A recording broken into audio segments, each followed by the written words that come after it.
Good afternoon. It's Thursday, the 3rd of August 2017, just after 1 o'clock. Welcome to UK Column News. I'm your host, Brian Gerrish. With me in the studio, Mike Robinson. And we're delighted we'll be joined again today by Patrick Henningsen. Well, Mike, Brexit. We've been warned that Brexit was coming up. We've been told that the United Kingdom is going to leave the European Union. The Conservative Party assuring us that Brexit is real. Is it real? Don't think so. So there was a meeting yesterday, Euro GMO meeting, represented by members of the government chemist, representatives of the government chemist. So this was the interactive DNA workshop. This was Dr. Malcolm Burns, represented the UK at the European Network of GMO Laboratories Steering Committee. And it was actually held a couple of weeks ago. Dr. Burns, who's the principal scientist and special advisor to the government chemist, represented the UK there. And in fact, he was, during the course of the meeting, they discussed various things. But at the end of it, they approved a draft proposal to establish a new working group on the issue of GMO and asked Dr. Malcolm Burns to participate and contribute to the mandate of the working group as time goes on. So, you know, here we have really two stories in one. The fact that this work is going on will be of interest to some people. But I really just wanted to make the point that here's another one of these European institutions which we're showing no signs of extracting ourselves from. And I'm not suggesting necessarily that we should extract ourselves from it, but you know, if we are genuinely leaving the European Union, why are we continuing to contribute in this way? It is an interesting question. It's a very interesting question, and the easiest answer is that we're not actually leaving, and we're going to continue to cooperate and collaborate and be unified with the EU at every twist and turn. Absolutely. Now, yesterday we were discussing the issue of restrictions on freedoms, particularly the freedom of speech on the internet. So I thought it was a little ironic that today Conservative Home website is publishing this article, "Britain must be a champion of freedom above all things." And of course, here they're criticising Venezuela. I'm not going to get into that conversation at the moment. I just wanted to have a quiet smirk to ourselves about the fact that the Conservatives clearly lack quite a bit of self-awareness here, while the government pursues a policy of removing freedoms at every turn, and yet they're publishing articles like this. Well, this is a nice little lead-in to the beloved Conservative Party, Mike, because a member of the public has been speaking with Theresa May's close media team over the last few days, and what the person has been asking is that is the Conservative Party going to apologise for the fact that Tim Fortescue revealed in that BBC video clip, Tim Fortescue, Conservative Party whip back in 1973, and he said on BBC film that members of Parliament had come to the whips with all sorts of problems, including little boys. So the question that was put through to Theresa May's media team was, will the Conservative Party apologise for the fact that it's quite clear that we had Conservative MPs abusing children? Well, this caused a little bit of a furore. So let's come into this a bit. We better get a picture of Theresa May up. It is quite a flattering picture, Mike. You're absolutely right. And this is the one she uses on her own website. So obviously she'd want to look her best. But her press team's headed up by a gentleman called Mitchell Berry. But he's really spilt the beans, because when he was asked, will the Prime Minister be apologising for the fact that the Conservatives have been involved in child abuse and used their whips to cover it up, he started to backpedal pretty quickly. He tried to say, oh, this is all being dealt with by the child abuse inquiry, which it isn't. He then tried to say it was being dealt with by the Wiltshire police investigation into Ted Heath. Well, this is nothing to do with Ted Heath in the first instance. It's to do with the publicly filmed statement of party whip Tim Fortescue admitting that Conservatives have come forward to say that they've been involved in the abuse of children. So remarkable when a simple question is put to the to the top of the tree, to Theresa May's press team, they get very wobbly indeed. There's the inset picture of Tim Fortescue. If you haven't seen the video clip, simply put his name into the YouTube search box and you'll come up with a little film clip and you can hear exactly what this man says. So if we sort of sum it up for Theresa May, she admits she was Home Secretary, was therefore ultimately responsible for the imprisoning of Nottingham Beechwood child abuse whistleblower Melanie Shaw. We know that Theresa May doesn't care that Melanie has spent a year in solitary confinement. We're very good at criticising the governments overseas on their human rights abilities. In this country, Theresa May, blue rinse Tory woman, very happy to put a child abuse survivor in solitary confinement for a year. And of course, why are they going for Melanie Shaw? Because Melanie knows a little bit too much about the involvement of MPs in the abuse. So let's bring in Melanie. This is the state of the British leadership, Mike, and I've deliberately used that term because we'll be coming back onto it. We stand on the world stage criticising other governments on their human rights, and we have this filthy organisation controlling the country at the moment. So we deduce from the comments of Mr. Berry that the Conservative Party will not be apologising for using party whips to cover up child abuse. Why should they? Why should they? Well, we thought it'd be interesting to have a look at Mr. Berry.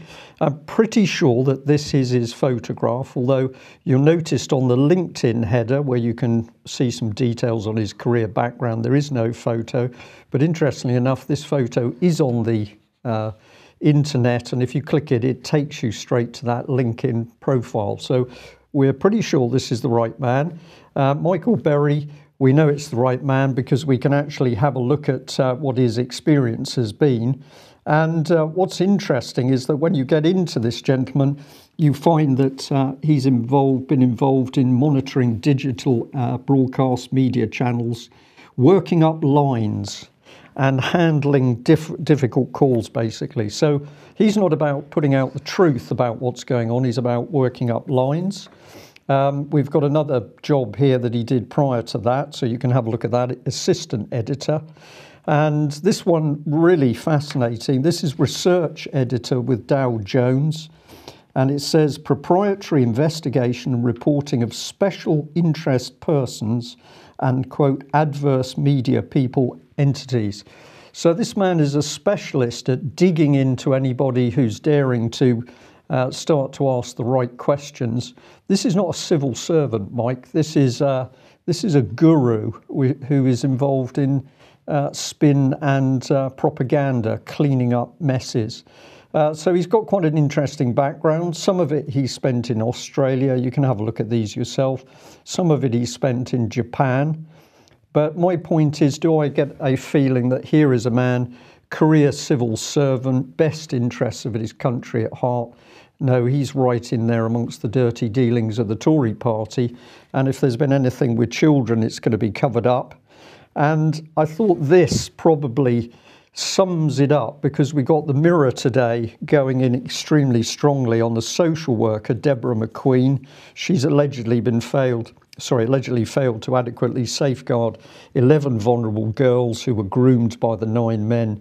This is the Rochdale abuse scandal. She faces a raft of allegations surrounding the children, which claims she failed to adequately protect youngsters who were in grave danger. So this woman vilified in the press, maybe quite rightly so. But on the other hand, we've got the British Prime Minister, Theresa May, who's orchestrating a cover-up of official abuse. And of course, there's no press reporting on that whatsoever. No.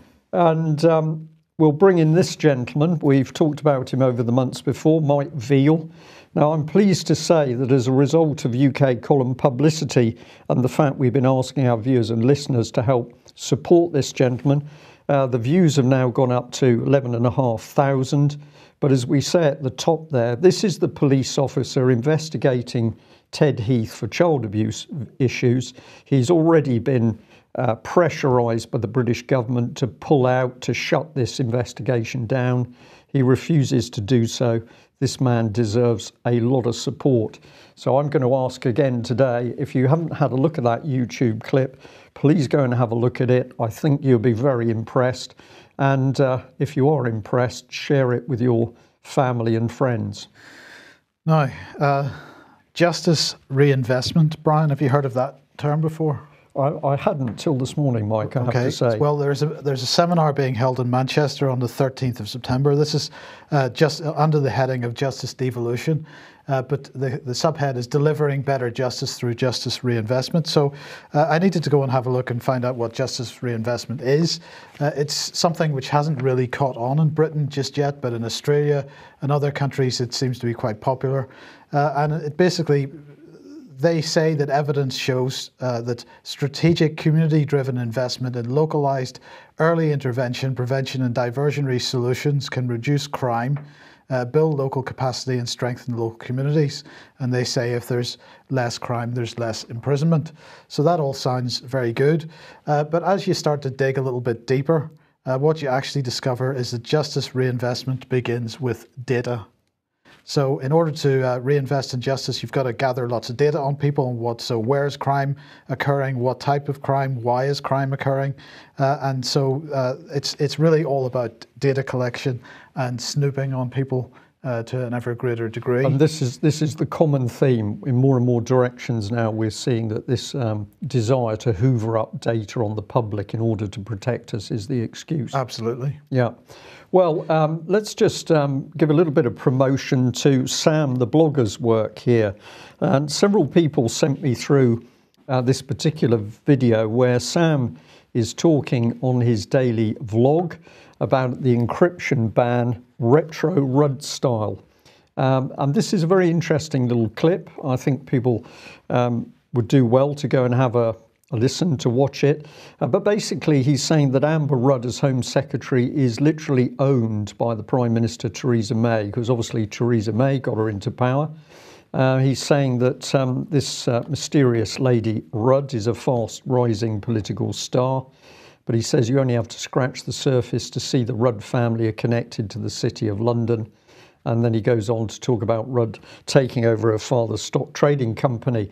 But the real point that he's making is that when we talk about the government wanting access to everybody's emails, what Sam is saying, in his opinion, aside from this overall net where the intelligence services, the government want to know everything about each and every one of us, Sam is saying he thinks that the keenness is to get in amongst these private emails, because people who have knowledge of what the big global trading companies are doing can do immense damage to them if they are talking about what's going on in the inside of these companies.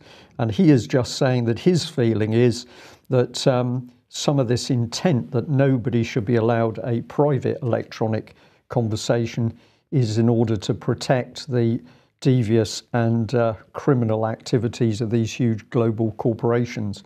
I just thought that was an interesting angle. Okay, let's move on to media matters. And we've mentioned BBC Media Action quite a bit in the past, but they seem to have a new website up all about development. So why we use the media for development. Well, I thought it was quite an interesting thing. They are promoting various case studies. This is one, Story. This is all about governance in Nigeria, apparently. We've mentioned that they produce local programs in the past, Brian. This is one of those. It's called Story. It says, on air since 2004, Story is a radio drama that aims to increase Nigerians' awareness of their rights and responsibilities and how they can hold government to account. So the BBC feels that it needs to go into a foreign country and explain to people all about rights, responsibilities and holding governments to account. Yeah. The BBC doesn't hold our government to account in Britain. But they need to go into other countries to explain that.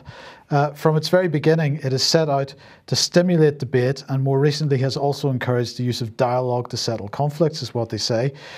Focusing on themes such as education, electricity, water and roads, Story explores how people can be involved in public decisions that affect their own lives through participation and public petitions, legal protest or discussion with decision makers, set at the heart of West Africa in a busy fictional market. What does this remind you of? Well, to me, straight away, this reminds me of them going into Kazakhstan and getting amongst the communities there. Absolutely, but my point here is busy fictional market. This is kind of EastEnders for Africa, Yep. sub-Saharan Africa, and so if anybody wants to consider the cultural effect that EastEnders has had on Britain, we might consider what kind of effect that this kind of program is going to have in these countries as well. I just wanted to highlight, I know it's in really small text at the bottom here, but who has funded this? The Department for International Development. Yeah. So this is the British government at work criticising and subverting the communities and politics in other nation states, and they do it under the cover of the fact that it's a BBC so-called charity. Absolutely. It's despicable, this. I very much hope that if we've got any members of the audience today watching from overseas, that you will take the point that here is the British government telling other countries, communities what to do, getting in, breaking up their culture. This is the same British government that, of course, wants to cover up its involvement in the abuse of children. The hypocrisy is just more than breathtaking. It really does make me ashamed to be part of UK at the moment. Well, absolutely. Now I'm actually just going to change the order on the fly here just a little bit, Brian, because that's British soft power and pushing this kind of subversion into other countries. We have a little video clip that this was from the end of July, and it's Congressman Steve King. Let's just have a quick look at that and then we can discuss it. I just came back not that long ago from the Balkans, where I sat in a place like Macedonia. And there I learned that the United States government, borrowing money from China and Saudi Arabia, had handed over somewhere at least $5 million in contracts transferred through USAID into George Soros organizations that were used to manipulate elections in the Balkans. And that's just particularly Macedonia, not including the neighboring countries that are there. And some of that money was used to translate Saul Alinsky's Rules for Radicals into Macedonians to distribute the books, and the rules for radicals and the actions of radicals were manifested within the election efforts in that part of the world. So I would say that the Obama administration is a long ways from clean on this. So I had intended to put that in at the end of another section, kind of related to Russiagate, but actually I think it's more appropriate here. Maybe this is, we're talking about Western nations. We're busy criticizing Russia, claiming that Russia is interfering in Western nations, but more and more evidence and more serious people, including congressmen and others, talking about this. Western governments interfering in the governance of other countries. Well, that congressman hit the nail on the head, Mike, but he's mentioning Saul Alinsky and Rules for Radicals. Of course, we've talked about that particular book by Saul Alinsky many times, and what we've been pointing out is that both the Labour Party and the Conservative Party have been boasting of the fact that they have been using Saul Alinsky strategy within their own policies. So we've got a British government using the type of material this congressman is warning is being used by George Soros to destabilise other countries. And we're now into the reality that we are being attacked by our own government. This country is being destabilised. And we've had Nicholas Bowles, Conservative MP, who said a couple of years ago just that the Conservatives plan to introduce a period of destructive chaos as a means of achieving change in the public sector. We're being told what's happening here, Mike. I realise I'm sort of dropping this on you, Patrick, but let's bring Patrick Henningsen onto the programme. Have you any thoughts about this Western interference in other countries and just the sheer hypocrisy that amongst certain sections of the political class and the media, but more people willing to talk about this openly? Sure. It's hard to know where to start because the laundry list is so long. What used to be done directly by the U.S. government, for instance, is now being conducted through foundations, through NGOs, the National Endowment for Democracy, the National Democratic Institute, and also projects funded, like you said there, through USAID and through charities as well. And so this is what used to be called smart power, now replaced, or soft power, now replaced by smart power. And so we also see a revolving door between governments and people who work in high levels of these organizations that are involved in this sort of perception management.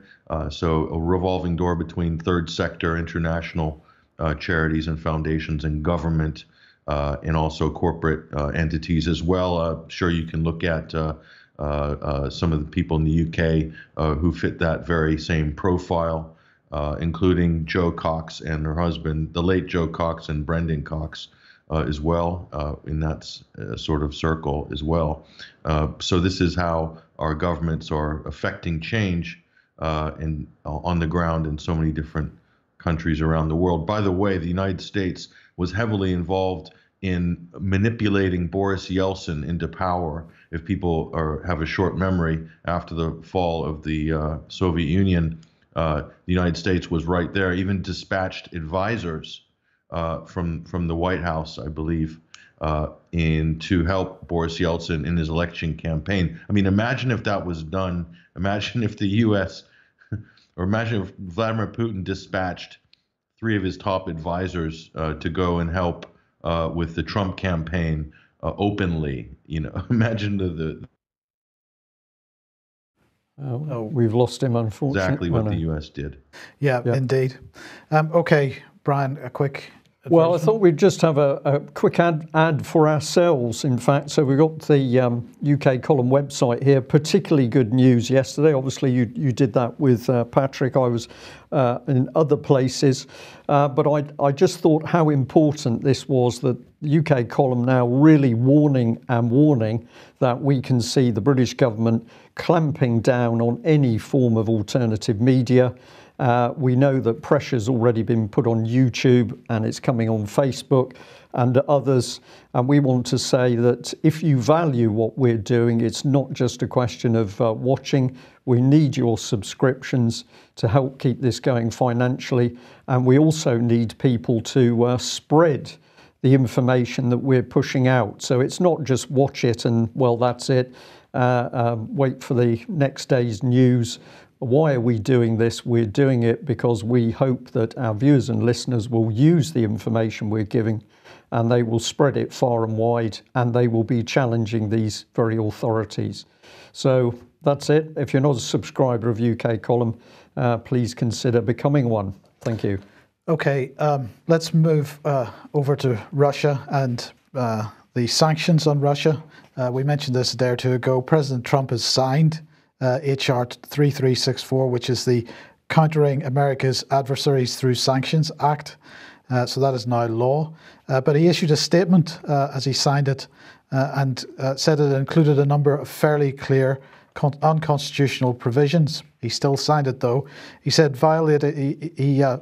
these include violating the president's exclusive constitutional authority to recognize foreign governments, including their territorial bounds. It allows Congress to change the law without going through the constitutionally prescribed procedures. It directs the executive branch employees to, quote, undertake certain diplomatic initiatives without presidential authority and authorization. And so he said, today I've signed into law HR 3364, the Countering America's Adversaries Through Sanctions Act. While I favour tough measures to punish and deter aggressive and destabilising behaviour by Iran, North Korea and Russia, this legislation is significantly flawed. Yet despite its problems, I'm signing the bill for the sake of national unity. It represents the will of the American people to see Russia take steps to improve relations with the United States. We hope there will be a cooperation between our two countries on major global issues so that these sanctions will no longer be necessary. And he said that my administration will give careful and respectful consideration to the preferences expressed by the Congress and will implement them in a manner consistent with the President's constitutional authority to conduct foreign relations. And Patrick, the two little bits out of that I thought were interesting. The first is that it represents the will of the American people to see Russia take steps to improve relations with the United States, and he hopes there will be cooperation between our two countries on major global issues. So he seems to be sending a little message out there that actually what he wants to see closer relations, and also the fact that he's saying that he will implement this legislation in a manner consistent with the president's constitutional authority to conduct foreign relations. So it seems to be a mixed message here, Pat. And on one hand, he's doing this, he signed this bill, and he says in the interest of national unity, but he seems to be still sending messages that he actually wants closer relations with Russia. Yeah. So it is odd that the president would sign a bill like this and then issue a statement immediately, almost like a retraction, saying, I'm sorry I signed this. It's not a very good bill. This is kind of what's happened here. And so what you have on the surface is this could be construed as a chief executive who is weak, who is not acting on principle, but in fact, who is acting on politics. And so in the issue or the interest of unity, this is a political directive, not a directive of principle. But as you rightly pointed out, Mike, in this statement and in Trump's statement afterwards is the seeds of a potential constitutional confrontation. And so it's very clear that the United States trying to do international racketeering and intimidating or attacking other countries doing trade with Russia is completely unconstitutional, is completely outside any legal bounds. And so that's what we might have here. And look, in terms of Russia, how Russia's viewing this is pretty obvious. Russia already has read this as a political signature by Donald Trump. And I think this isn't going to change any of the sort of personal communications between the leadership of the United States and Russia at all. Russia's well aware of the complete political maelstrom that Russiagate has set off in America, and that the United States is basically clinically insane from a political standpoint in its sort of madcap effort to scapegoat the loss of Hillary Clinton still, and the Democratic Party and the neoconservatives drive to unseat the Trump agenda, whatever that agenda is. They want to make sure that it doesn't happen. First and foremost, they don't want to see positive relationship between the U.S. and Russia. Everything is predicated on that. NATO expansion, the conflicts in Syria, aggressive postures towards Iran, and sanctions, economic sanctions. It's all predicated on bad relations between Russia and the U.S. So those parties in the U.S. that want bad relations want to keep bad relations going as long as possible. It's great for the defense industry profits right now. Certainly any detente between the U.S. and Russia will be very bad for the stock prices of Raytheon, Lockheed Martin, and Boeing. Absolutely. Well, what is Europe's, the EU's reaction been to this? Well, Jean-Claude Juncker was pretty quick to respond. He was pretty upset about it. He said that Europe will come up with an adequate response very soon, within days, if these sanctions in any way damage European Union economic interests. We must defend our economic interests even against the United States, and that's what we're going to do, is what he said. And he also drew attention to the fact that that this bill, or this act as it now is, could have unpredictable consequences for the EU, particularly in the area of energy. So that's what they're concerned about. The Germans, on the other hand, are saying that they go further. Actually, they say that US sanctions against Russia violate international law. The economy minister said that we consider this as being against international law, plain and simple. Of course, we don't want a trade war, but it is important that the European Commission now looks at countermeasures. And she said that the Americans cannot punish German companies because they operate economically in another country. So pretty strong words there, Pat. I think Patrick has gone, unfortunately. No, I'm back. I'm back. Okay, pretty strong words there, Patrick. Yeah. So what's interesting is, for the last year, we've heard the EU and media outlets throughout Europe basically putting out fake news that Russia was meddling in the elections of Germany, France, Holland, and also had something behind the Brexit vote. So now we see this U-turn now. And by the way, RT, Russia Today, RT was doing stories about how European businesses have been hurt by these U.S. imposed sanctions and getting the EU to go along with the U.S. sanctions agenda with regards to Russia. And they've been doing that for the last 2-3 years. So, RT is supposedly the disinformation outlet that's somehow influencing European elections. Now you have the Brussels, Jean-Paul Juncker actually parroting reports that have been coming out of Russian press now for the last 3 years. It doesn't make any economic sense to carry on with this sanctions regime. Everybody in Europe knows it. And let's see if anyone in Brussels, if they really have the spine to stand up to the United States, where is Britain going to be if that happens? By the way, how is that going to look diplomatically? That's an interesting question I might throw back to you and Brian, Mike. It's a very good question. Well, what do you think?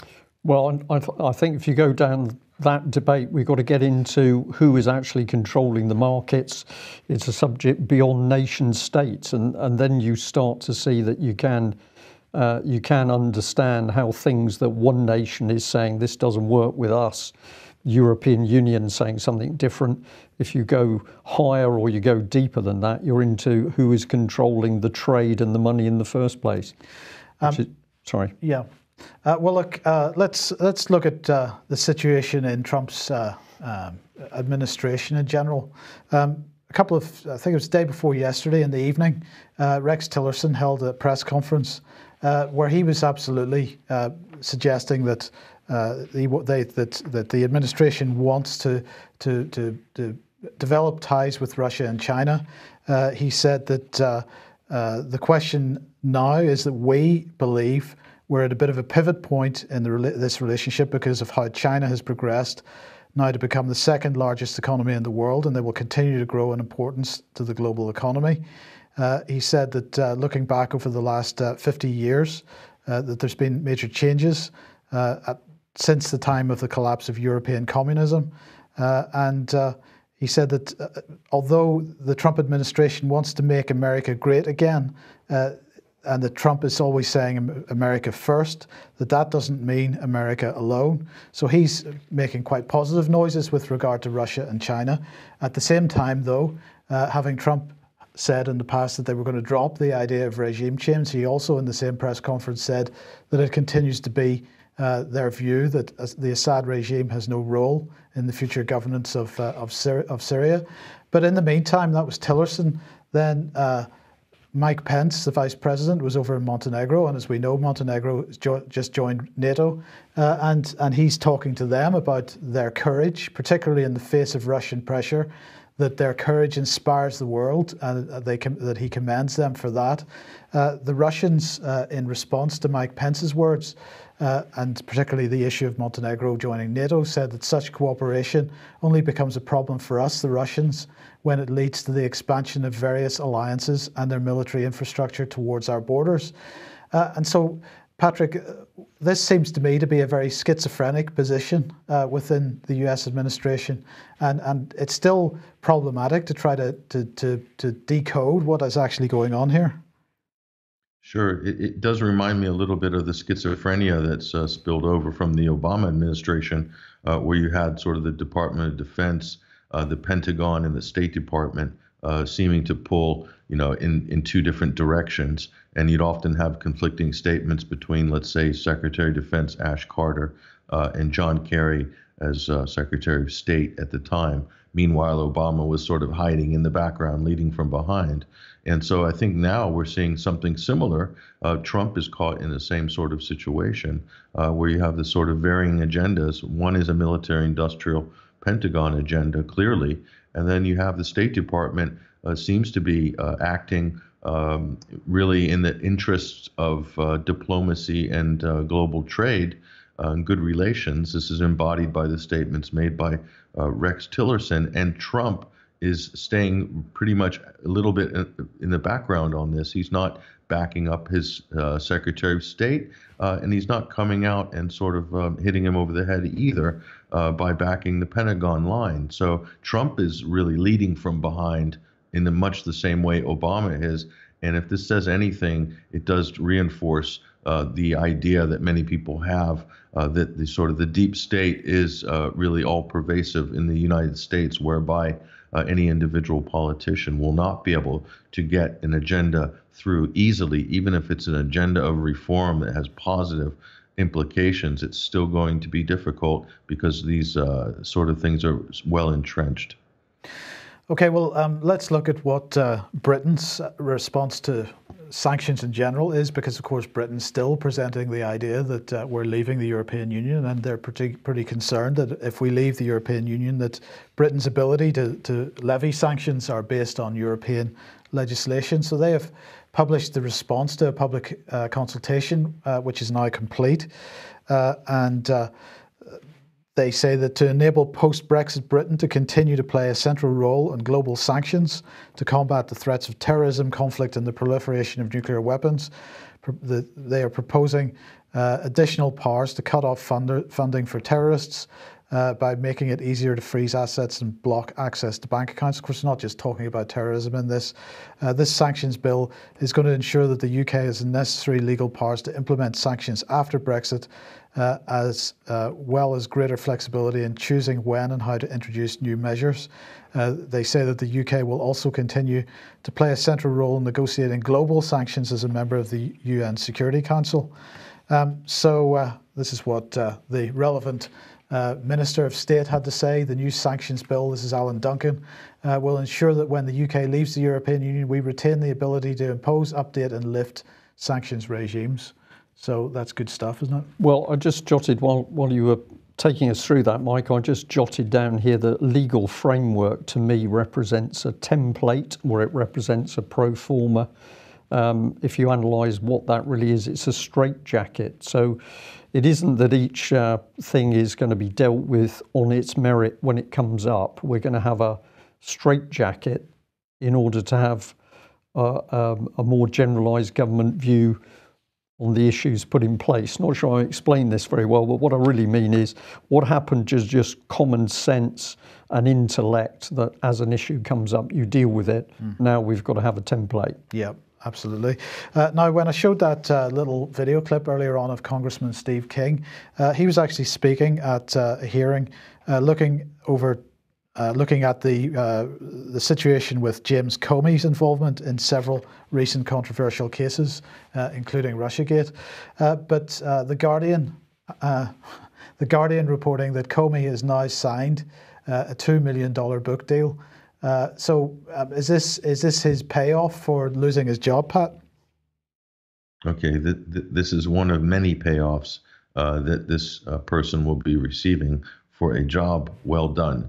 And so it's no surprise to see this. Look, Comey was instrumental in really propagating the mess, the political circus that was the Hillary email scandal plus Russiagate. He made sure that there were no charges made or no really serious investigation against Hillary Clinton for her misdeeds as Secretary of State or the Clinton Foundation. And by the way, James Comey, who's a former board of directors member of HSBC, and this is a bank that had very close ties to the Clinton Foundation, at least Clinton Foundation clients, all banking with HSBC. Comey was put in there to stage manage the fallout from the HSBC drugs and terrorism money laundering case, which they were found guilty, but they had a deferred prosecution thanks to Eric Holder and others in the sort of Obama inner circle, of which James Comey is an intimate member of. And so here we having a nice little swan song after this $2 million book deal. This elite fixer will land a board position with one of the top investment banks. And so he, by the way, he's also worked at the same law firm as Loretta Lynch, Hogan and Harston. I think it's now called Hogan and Lovells in Washington, D.C. And so there's an interesting special VIP members club there. And then you can see that's how Washington really works. Okay, now a week or so ago, Alex Thompson was on the programme last week, and he was talking about the attempts to ramp up the South Ossetian situation once again, with green signs being put up and allegations that Russia was attempting to move the border between North and South Ossetia. Well, TASS here reporting that in fact the Georgians are now aiming to resolve any further conflict with Russia. They don't want basically Saakashvili is out of the way, and so they don't seem to be that interested in pursuing that particular policy agenda. They're saying Georgia will do its utmost to achieve a political settlement of the conflict with Russia with the support of international strategic partners peacefully and in a constructive way. Georgia's peaceful unification is the country's major task. So that's we wait to see how that pans out, but that looks like relatively positive news. Newsweek today, the headline is "Unlikely Friends: ISIS and the Italian Mafia working together to bring oil into Europe." And now, yesterday, Patrick, we were discussing a sexual abuse case in Oxford, and a particular chief constable who had historically been covering up child sexual abuse in her area of Thames Valley Police.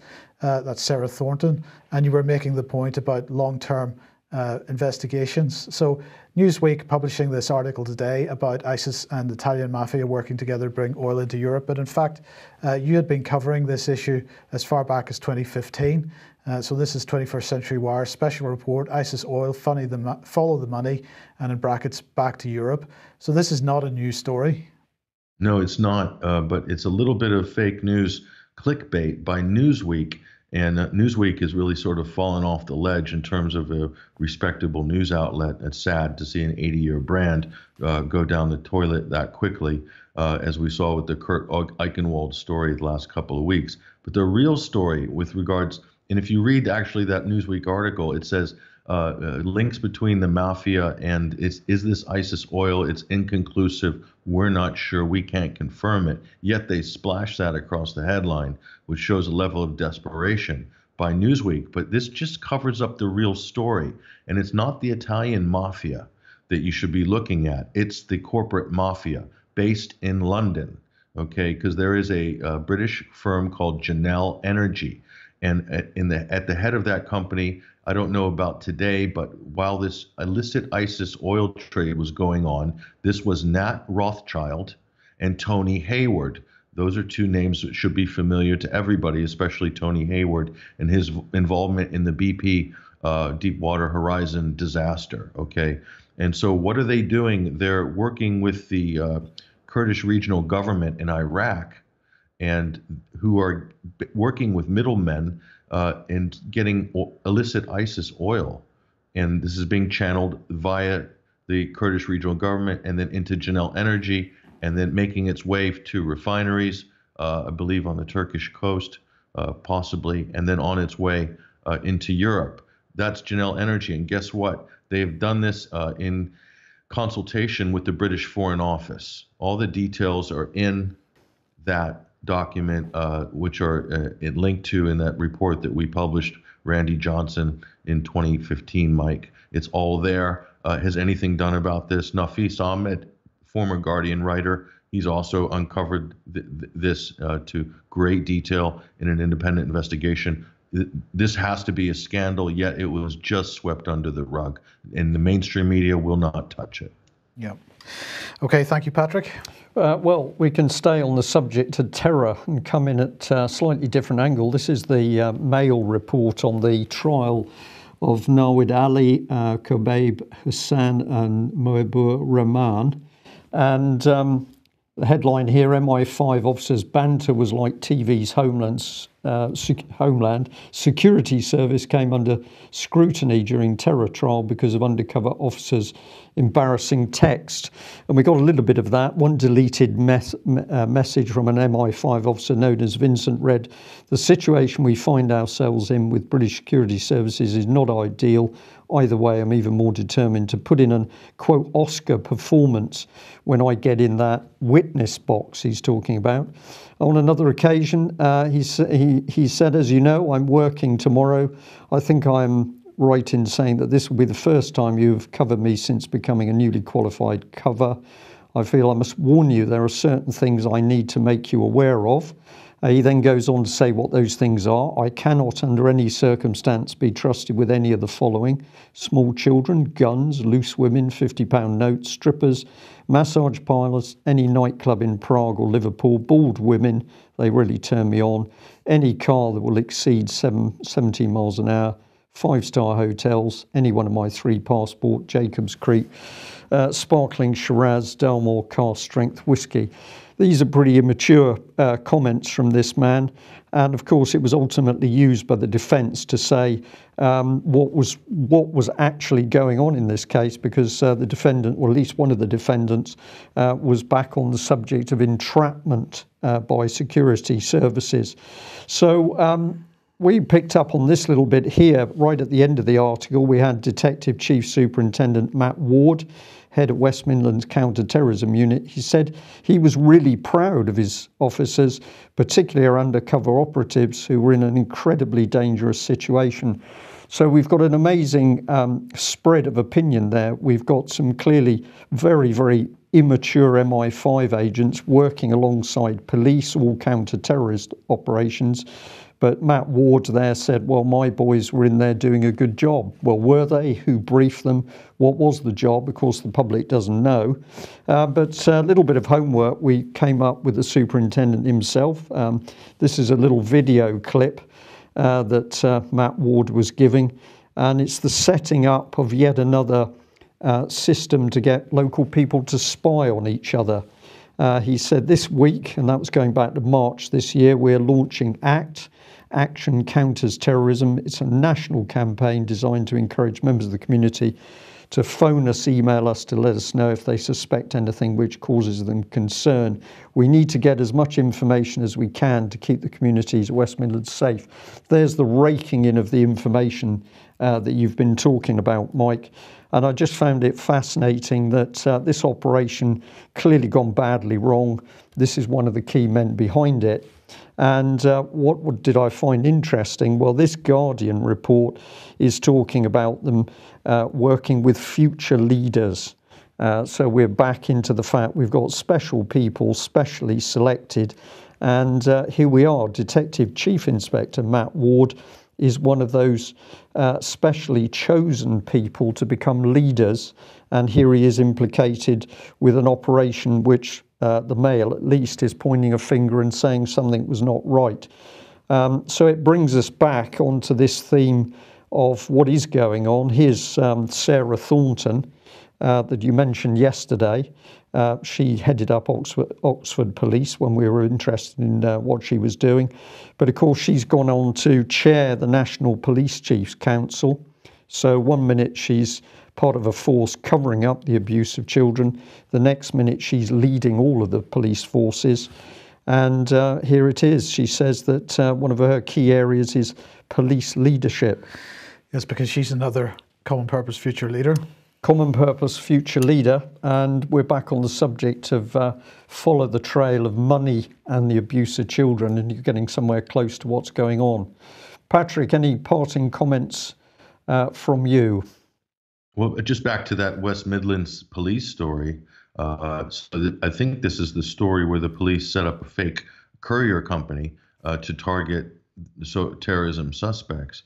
And so really what you see here is a dangerous trend where the British law enforcement are using the American style of inventing terror plots and then posing for the cameras and taking all the public adulation in the press for busting a terrorist plot, which they themselves put together. They even started the business, recruited the people, put things in their hands, gave them money, went out and purchased things possibly on their behalf. This is all coming out of the taxpayer tranche and using this endless web of so-called informants, many of whom are criminals themselves, used by law enforcement, and it's total entrapment. In fact, most of the big high-profile terror busts in the United States since 9/11 have been fabricated entrapment-style creative FBI plots that are literally putting it into the hands of the suspect.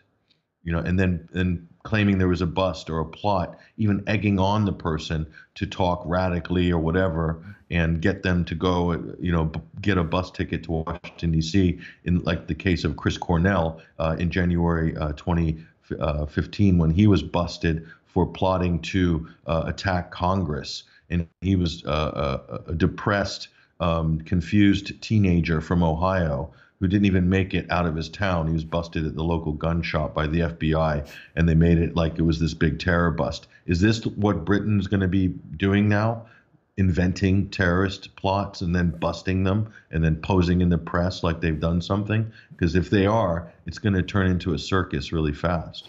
Patrick, as always, you've taken us to the heart of the matter on that. Are we going to be doing this, or are the police going to be doing this? No, because they have been doing it. This is entrenched policy, and this is clearly the reality of what's going on. Hence that MI5 operative's comments about winning an Oscar for his performance in court.